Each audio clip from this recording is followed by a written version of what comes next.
The dim flicker of the fluorescent bulb overhead cast jagged shadows across the cold steel table, where the corpse lay shrouded in a white sheet stained yellow with age. Dr. Elias Thorne had stared at that sheet for hours, his gloved hands trembling not from fear, but from the electric hum of anticipation buzzing through his veins. It was 2:17 a.m. in the abandoned wing of St. Mary's Hospital, a place long forgotten by the living, where the air hung heavy with the scent of formaldehyde and regret. Elias wasn't supposed to be here. No one was. But genius, he told himself, didn't wait for permissions or protocols. It clawed its way out in the dead of night, fueled by desperation and a hunger for the impossible. Elias was 42, with wire-rimmed glasses perpetually fogged from the heat of his own breath, and a face etched with lines that spoke of too many all-nighters chasing whispers from the grave. His wife, Clara, had left him 2 years ago, whispering accusations of neglect as she packed her bags.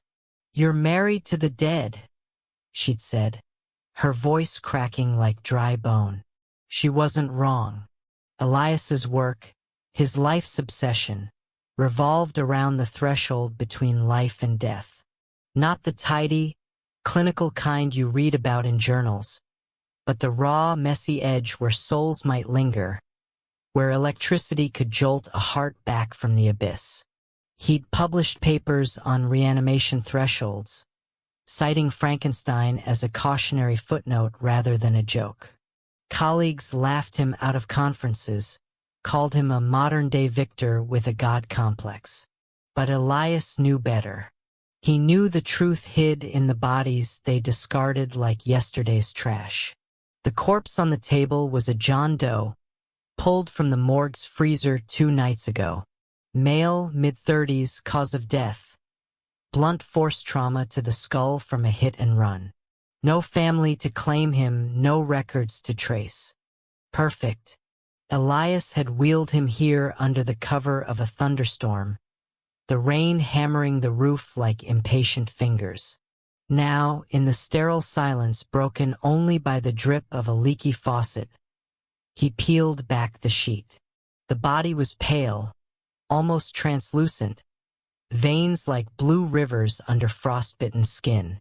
A jagged scar ran from temple to jaw, a testament to the violence that had snuffed out whatever spark once burned here.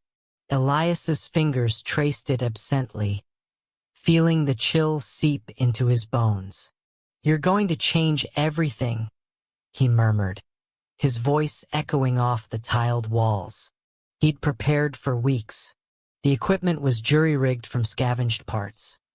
A defibrillator modified with a custom voltage regulator, electrodes salvaged from veterinary labs, and a cocktail of chemicals, adrenaline, potassium chloride, and a synthetic neural stimulant he'd synthesized in his basement lab.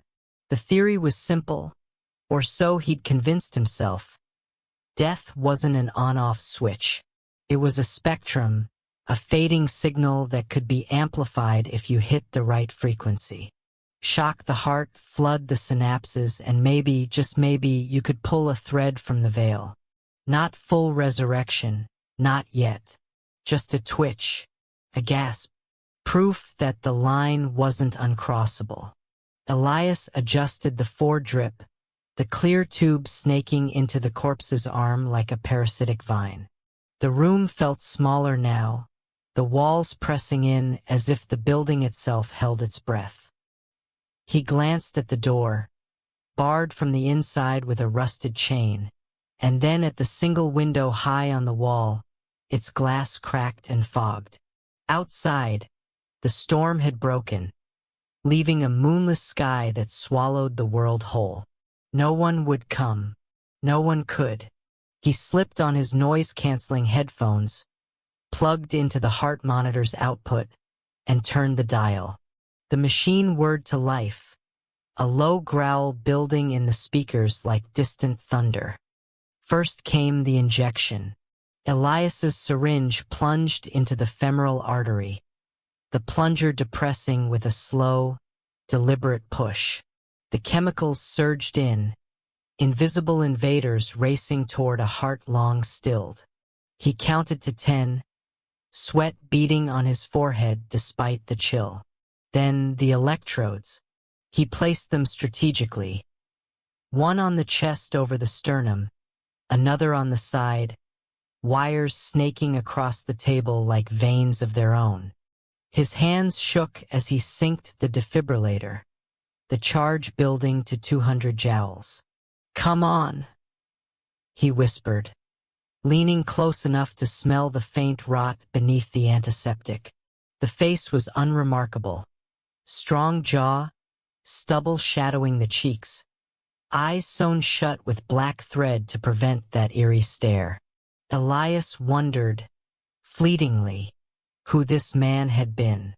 A father? A lover? The thought dissolved as he hit the button. The body arched. Not a subtle twitch, but a violent convulsion. The table screeching against the floor as if in agony. Elias stumbled back, heart slamming against his ribs.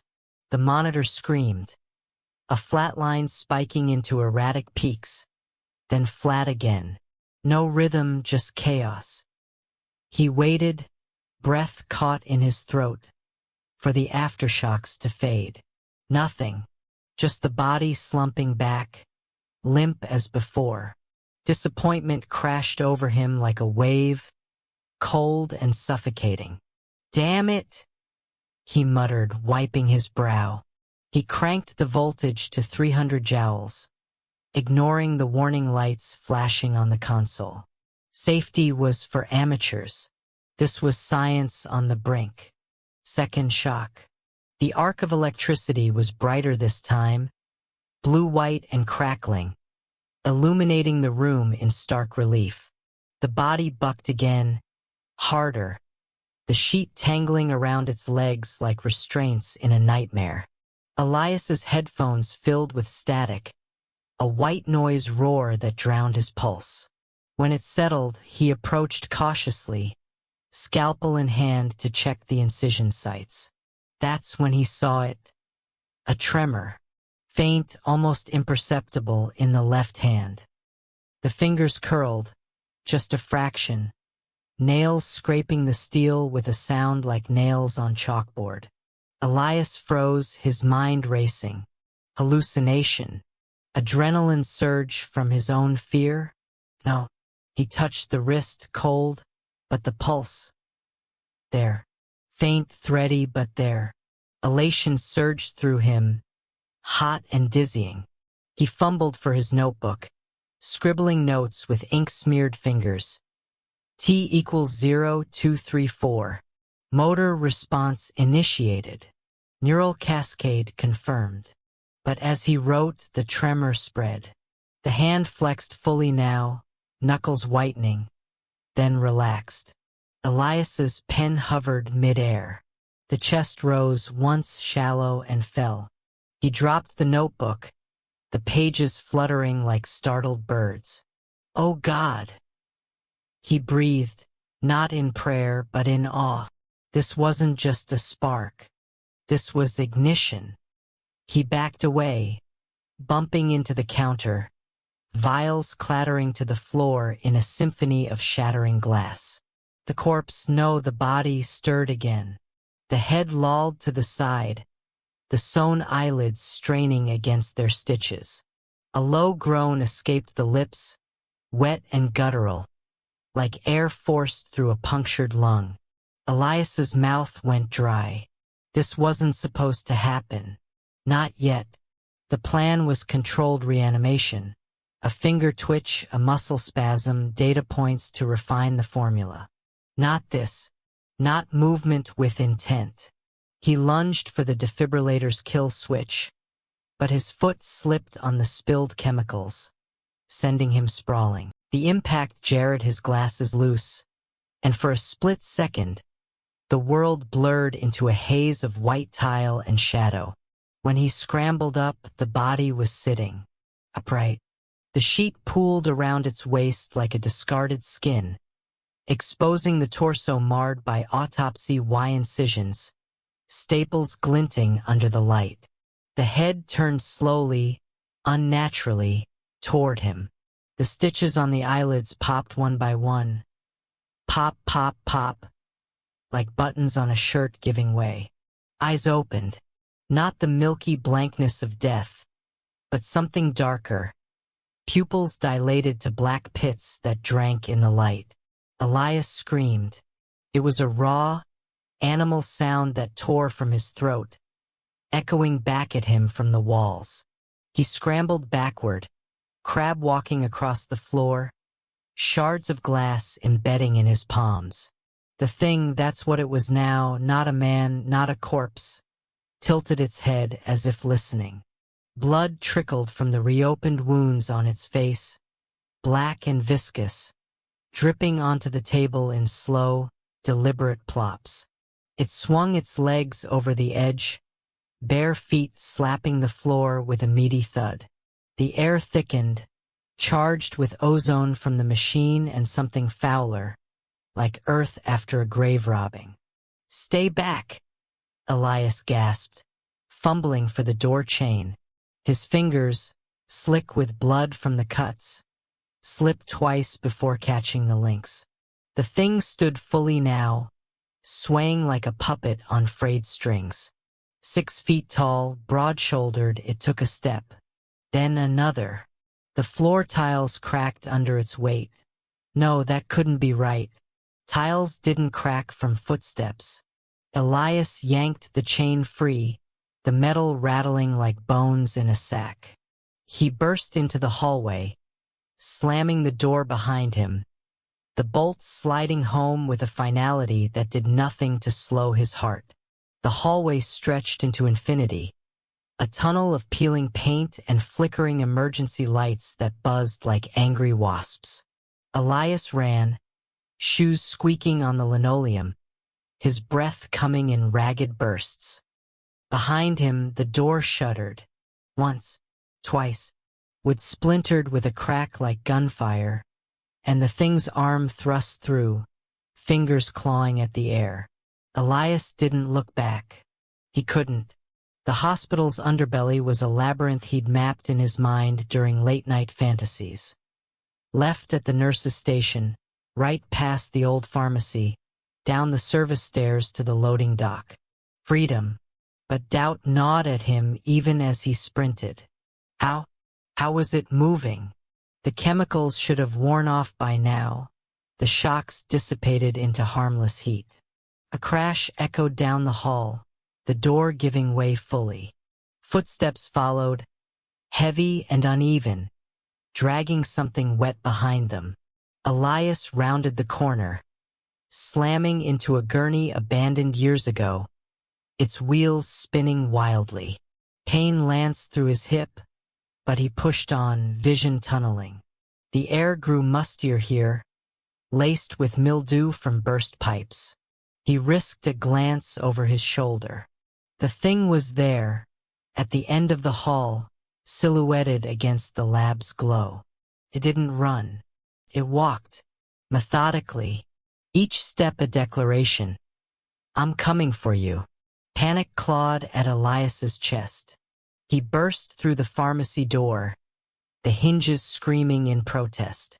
Inside, shelves sagged under dust-covered bottles, shadows pooling in corners like ink. He barricaded the door with a toppled cabinet, the wood groaning as it settled. Breathing hard, he leaned against the counter, glasses askew, blood from his hands smearing the formica. Think, he commanded himself. Reversal. Antidote. The neural stimulant was reversible with lorazepam, sedatives in the drawer, third from the left. His fingers tore at the handle, vials spilling like candy from a piñata. But the footsteps didn't stop. They grew louder, closer, vibrating through the floor into his bones. The door handle rattled, testing, patient. Elias loaded a syringe with trembling hands, the needle glinting like a fong. He could administer it, force it into the thing's neck, watch it crumple back to inert flesh. heroic, scientific. But as the door buckled inward, hinges popping like joints dislocating, he realized the truth. It wasn't mindless. Those eyes, when they'd locked on him, held recognition. Hatred. This wasn't reanimation. This was retribution. The door exploded inward, shards of wood peppering the air. The thing filled the frame, shoulders scraping the sides, its face a mask of gore and shadow. The scar on its cheek gaped wider, as if grinning. Elias backed into the shelves, knocking down a cascade of morphine vials that shattered at his feet, the sharp scent cutting through the rot. "What do you want?" he shouted, voice breaking. Stupid question. It wanted him, for disturbing its rest, for playing God with stolen flesh. It lunged. Elias dodged left, the thing's hand smashing into the counter where his head had been, splintering Formica into dust. He darted right, syringe clutched like a dagger, weaving through the aisles. Glass crunched underfoot, each step a potential slip into oblivion. The thing pursued, relentless, its breaths coming in wet rasps that echoed unnaturally loud. How? Lungs collapsed, heart stopped. Yet here it was, hunting. Elias's mind flashed to the hit-and-run report. Victim identified post-mortem via dental records. James Harlan, 34, survived the initial impact, crawled 20 feet before succumbing to blood loss. Consciousness, awareness. Had it felt every cut of the scalpel? Every probe? He reached the back wall, trapped. The thing closed in, arms outstretched, fingers curling like hooks. Elias feinted left, then drove the syringe into its thigh, plunger depressing in a flood of sedative. The body jerked, a guttural roar bubbling from its throat, blood-flecked foam spraying the air. Staggered, knees buckling, but didn't fall. Instead, it grabbed Elias's wrist, twisting with inhuman strength. Bone cracked, his radius snapping like dry twig. Pain exploded, white-hot, blurring his vision. He screamed, kicking wildly, his heel connecting with its knee in a crunch of cartilage. The thing released him, reeling back, but Elias's triumph was short-lived. It recovered too fast, lunging again, slamming him against the wall. The impact drove the air from his lungs, stars bursting behind his eyelids. Up close, its breath was a charnel house gale, decay and copper tang. Those eyes bored into him, not empty, but burning with fragments of memory.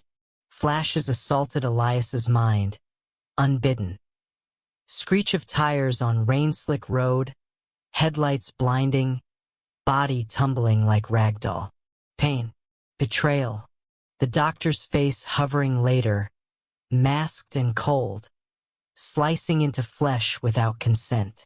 "No," Elias whimpered, shoving at its chest.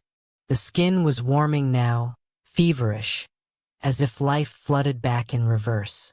He twisted free, scrambling over the counter, vials rolling under his palms. The loading dock, 50 feet away, through the shattered door. Freedom. But the thing was between him and escape, blocking the path like a sentinel from hell. It tilted its head again, that grotesque curiosity, and spoke. The voice was gravel ground under boot, words slurred through ruined lips. "Mind back." Elias's blood turned to ice. It spoke. Harlan spoke. Not reanimation, resurrection. The chemicals hadn't revived a corpse. They'd awakened something dormant, a rage preserved in the marrow. He bolted for a side aisle, heart pounding a war drum in his ears.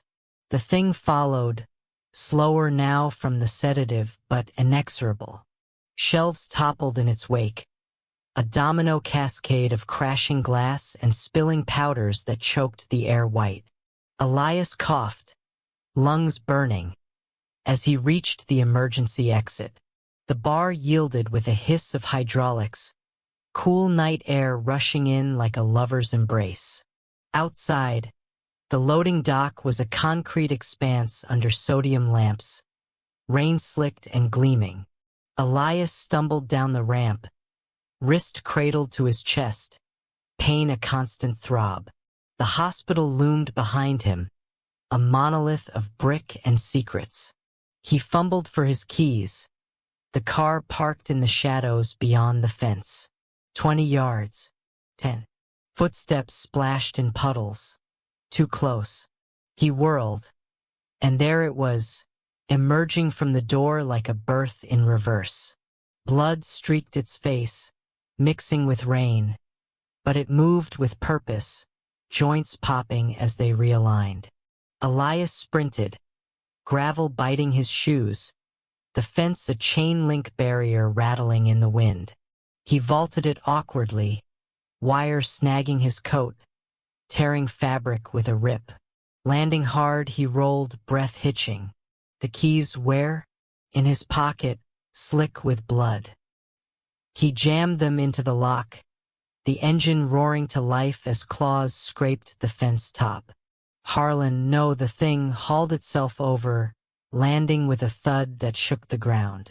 It straightened, eyes locking on the taillights as Elias floored the accelerator.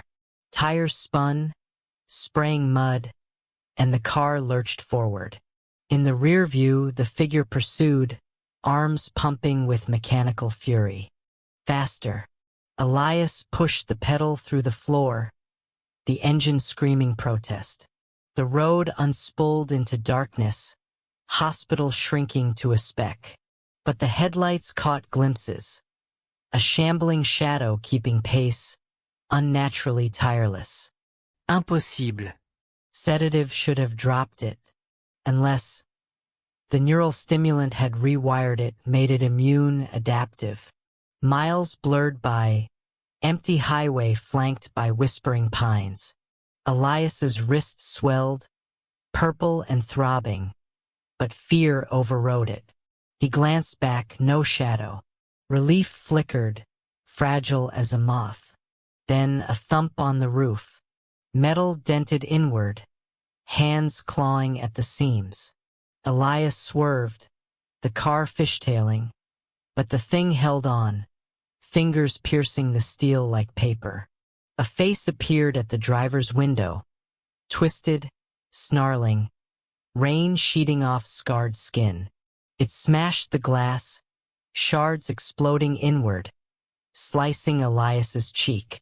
He yanked the wheel hard right, the car spinning into a skid. Gravel shoulder flew up, undercarriage grinding. The thing tumbled free, rolling into the ditch with a series of wet thuds. Elias didn't stop. He gunned it back onto asphalt, glass crunching under tires, blood dripping from his face onto the wheel. 5 minutes. 10. The rear view stayed empty. Dawn crept in, gray and unforgiving, painting the sky with bruises.